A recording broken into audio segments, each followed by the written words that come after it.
ഈ രാജ്യത്തെ ഏതൊരു അഭിഭാഷകന്റെയും സ്വപ്നമാണ് സുപ്രീം കോടതിയിൽ തന്റെ പ്രാവീണ്യം തെളിയിക്കുക എന്നത്. ആ മഹത് സ്വപ്നം 1/4 നൂറ്റാണ്ട് കാലം പ്രാവർത്തികമാക്കാൻ കഴിഞ്ഞ ശ്രീ നാരായണ സ്വാമി അദ്ദേഹത്തിന്റെ അഭിഭാഷക വൃത്തി ആരംഭിച്ചത് കോട്ടയം ജില്ലാ കോടതിയിലാണ് എന്നുള്ളത് നമുക്ക് അഭിമാനകരമാണ്. അദ്ദേഹത്തെ ആദരിക്കുന്ന ഈ ചടങ്ങിൽ പൊന്നാട അണിയിക്കുവാനായി ബഹുമാനപ്പെട്ട ഹൈക്കോടതി ചീഫ് ജസ്റ്റിസ് ശ്രീ ഭഗത് ചന്ദ്ര യാദവ് അവർകളെ ഞാൻ ആദരപൂർവ്വം ക്ഷണിച്ചുകൊള്ളുന്നു.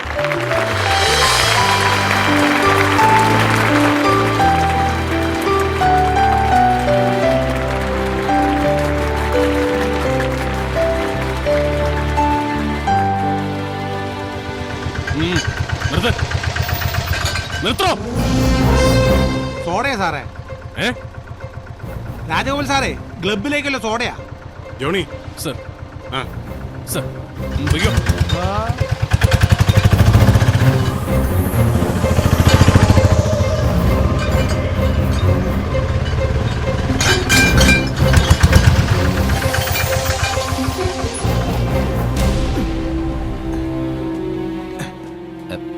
ചേട്ടാ, അടുക്കളയിൽ ആരുമില്ലല്ലോ. എല്ലാരും പ്രസംഗം കേൾക്കാൻ പോയിക്കുവാ, എളുപ്പമാവട്ടെ.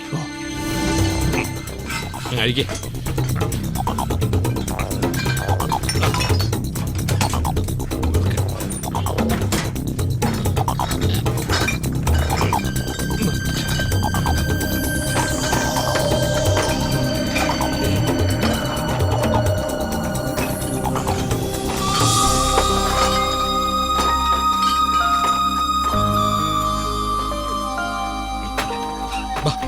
വേഗം ഇറങ്ങി വാ. ഇനി വാ. ചെല്ല്, ഇതിലെ പോ.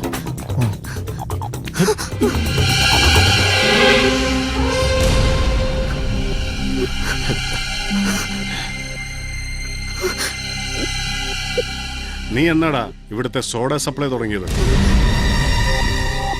എന്നെ വലിപ്പിക്കാനുള്ള ഈ കളിയില് തനിക്കൊക്കെ പങ്കുണ്ടല്ലേ?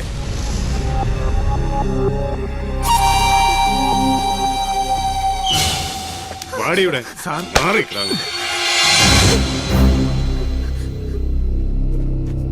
അണ്ണാ, അവളെ അങ്ങ് വിട്ടേക്ക്. വിട്ടു. 2 തവണ ഈ കൊച്ചുകാരനെ ഞാൻ ഫുള്ളായതാ. 2 താൻ എനിക്കിട്ട് വെച്ചു. ഇനിയും ഞാൻ ഇവിടെ വിടണം അല്ലാടോ? പറയുന്ന കേക്ക്. അവളെ ഞാൻ ഇവിടെ കൊണ്ടുവന്നെങ്കിൽ അതിനൊരു ഉദ്ദേശമുണ്ട്. ഡേവിഡ്, തന്നെയും കൂടി ഞാൻ പൊക്കേണ്ടതാ. ഞാനത് ചെയ്യാത്തത് ഇപ്പോഴും നിന്നെ എന്റെ ഫ്രണ്ടായി കാണുന്നതുകൊണ്ടാ. വട്ടമ്മക്കല്ലേ, എനിക്ക് തനി പോലീസുകാരനാകേണ്ടി വരും. അതിനു മുമ്പ് ഞാനൊരു തനി കോട്ടയം കുഞ്ഞച്ചനാവൂ. സുഖു, സ്റ്റോർ റൂമിന്റെ വാല തുറക്കണം.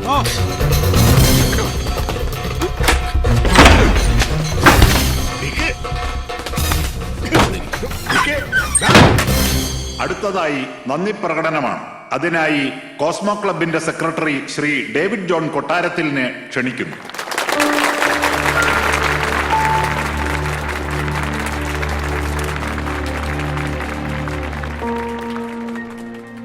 നീതിപീഠത്തിന്റെ പരമോന്നതിയിൽ ഉപവിഷ്ടരായിരിക്കുന്ന നിരവധി പേർക്ക് മുന്നിൽ അഭിഭാഷക വൃത്തിയുടെ അന്തസ് എന്നും ഉയർത്തിപ്പിടിച്ച് കർമ്മബദ്ധരായവരുടെ മുന്നിൽ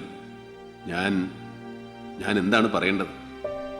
നമ്മുടെ നീതിന്യായ വ്യവസ്ഥയെ, നീതി പരിപാലന വ്യവസ്ഥയെ അത്യധികം ആദരിക്കുന്ന ഒരു സാധാരണ പൗരനായ ഞാൻ ഈ അടുത്ത കാലത്തുണ്ടായ ചില സംഭവങ്ങളെ ആധാരമാക്കി, ശ്രേഷ്ഠരായ ചിലരുടെ പ്രസ്താവനകളെ ആധാരമാക്കി ചില സംശയങ്ങൾ ചോദിക്കുകയാണ്. തെറ്റുണ്ടെങ്കിൽ ബഹുമാന്യ സദസ്സ് സദയം പൊറുക്കുക.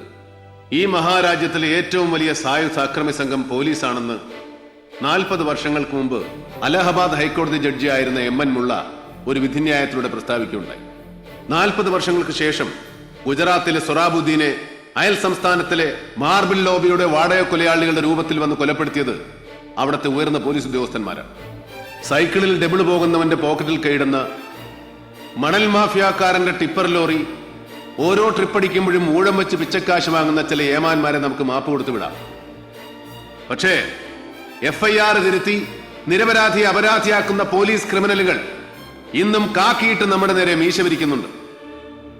ഇവിടെ ഈ നിമിഷം നിങ്ങളുടെ മുന്നിൽ നിൽക്കുന്ന ഞാൻ ഒരു ക്രിമിനൽ കേസിലെ പ്രതിയാണ്.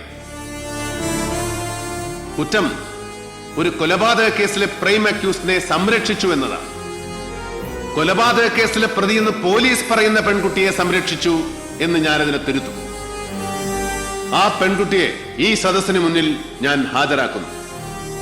ബഹുമാന്യ നീതിപതികളെ, നിങ്ങൾ അതിന് സാക്ഷിയാണ്.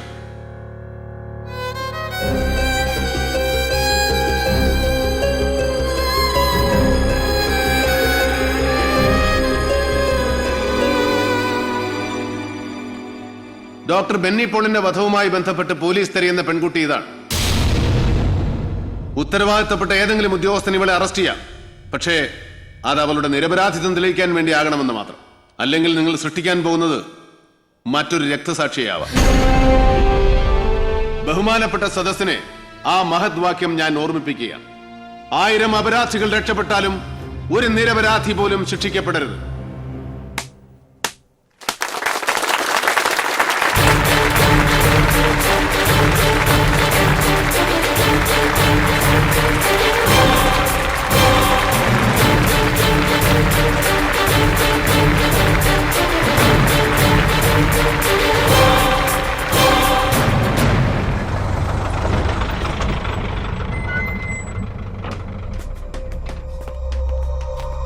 ഇങ്ങോട്ട് ഇറങ്ങടി,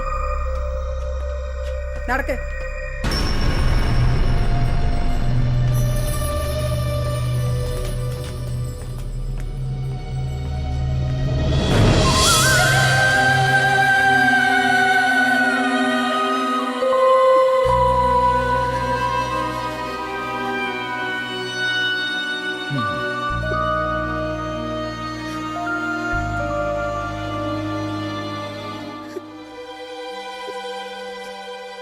ധൈര്യം കൈവിടരുത്. ജീവിതത്തിൽ ഇങ്ങനൊരു എക്സ്പീരിയൻസ് കൂടി അങ്ങനെ കരുതിയാൽ മതി. എനിക്കൊരു ധൈര്യമില്ല സാർ ചേച്ചി, പേടിയാവുക.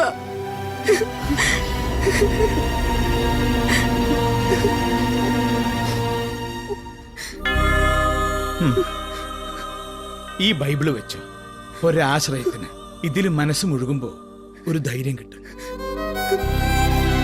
ചെല്ല്.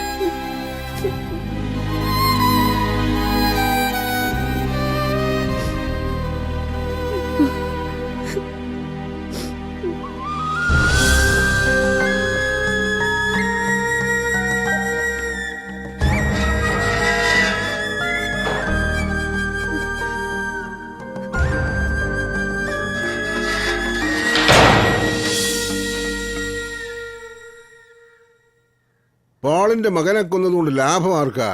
ആ വഴിക്ക് ആലോചിച്ചേ. ലാഭമെന്ന് പറഞ്ഞാൽ കടുത്തുരുത്തി രസ്യത്ത് അത് കണ്ണുവച്ചവനായിരിക്കും. അപ്പൊ അത് നഷ്ടപ്പെട്ടവനോ? അത് പ്രതികാരം കൂടാ. ഇരുന്ന കസേരന്ന് പിടിച്ച് പുറത്തോട്ടിട്ടതിന്റെ അരിശം.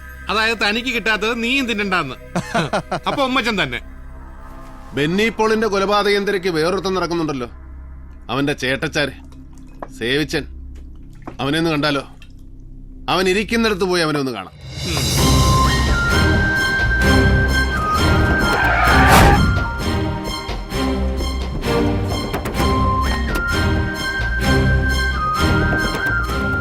ഒടേ തമ്പുരാന്റെ ഓരോരോ മറിമായങ്ങളെ.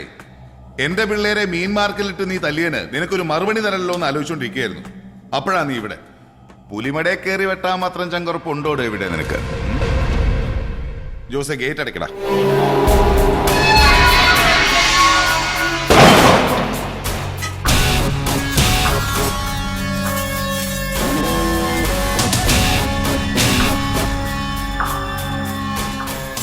എന്റെ പൊന്ന് സേവിച്ച ഒരു നഖം വെട്ടി പോലും കൈ കരുതാതാ ഞാൻ വന്നിരിക്കുന്നത്. ഇവിടെ നിന്റെ പിള്ളേരുടെ കയ്യിലെല്ലാം ടൂൾസ് കാണുമെന്ന് അറിഞ്ഞുകൊണ്ട് തന്നെ ഒരു കാര്യം പറയാനാ ഞാൻ വന്നത്. പറഞ്ഞേച്ച് ഞാനങ്ങ് പോകും വന്ന പോലെ. ആ ഉറപ്പെനിക്കുണ്ട്.